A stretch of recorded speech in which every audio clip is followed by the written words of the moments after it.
আজকে মাননীয় প্রধান উপদেষ্টা দুইটি গুরুত্বপূর্ণ ঘোষণা দিয়েছেন, একটি জুলাই ঘোষণাপত্র আর একটি জাতির উদ্দেশ্যে ভাষণের মধ্য দিয়ে তিনি নির্বাচনের ঘোষণা দিয়েছেন।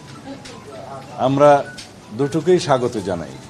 জুলাই ঘোষণাপত্রের যে সমস্ত ঘোষণা তাকে রাষ্ট্রীয়ভাবে এবং সাংবিধানিকভাবে স্বীকৃতি দেওয়ার জন্য আমরা প্রতিশ্রুতিবদ্ধ এবং যথাযোগ্য জায়গায় সংবিধানে সেটা স্থাপন করা হবে, সেই প্রতিশ্রুতি আমরা আগেও দিয়েছিলাম।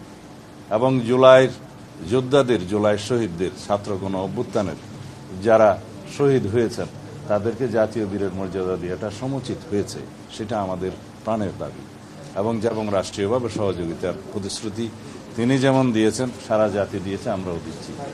আগামী দিনে আমাদের নির্বাচনে মানুষের ভোটাধিকার প্রয়োগের জন্য যে পরিবেশ সৃষ্টির জন্য মাননীয় প্রধান উপদেষ্টা যে সমস্ত পরামর্শ দিয়েছেন সেটা অবশ্যই প্রণিধানযোগ্য। তিনি ঘোষণা দিয়েছেন নির্বাচন কমিশনের কাছে তিনি চিঠি পাঠাবেন আগামী 2026-এর ফেব্রুয়ারির প্রথমার্ধে, রমজান শুরু হওয়ার আগে নির্বাচন অনুষ্ঠানের জন্য নির্বাচন কমিশন যথাযথ ব্যবস্থা নেবেন।